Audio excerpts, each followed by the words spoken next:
So I've been watching a lot about, not a lot, but a little about the impeachment stuff and this whole quid pro quo thing. And call me simple, but I didn't even know what the heck is quid pro quo. And so I had to look it up because it's not something that I'm hanging out with the bros and I throw out there all the time. And so it means when you exchange, and I think I had an idea, but it means you exchange something for something else. You'll do this in order to get that. If you'll do this, then I'll give you that.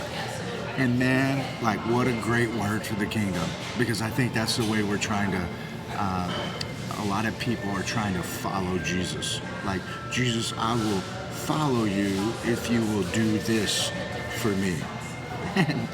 And so you're throwing out a quid pro quo for Jesus, and it will never work in the kingdom. You don't exchange something like some service for Jesus to get him to do something for you. You exchange yourself for Jesus, and then he does whatever he wants with you. And that's a totally different way to approach what it means to be a disciple of the Lord. But we're not talking about being a believer in Jesus. There were many believers. We're talking about being a disciple. Believers may do a quid pro quo, but they're not disciples of the Lord, because a disciple of the Lord always knows that Jesus is Lord. And so it's never a quid pro quo. Jesus, I will do this and be obedient, but if you will do this for me. No, it's a blank check to Jesus. Here's my life.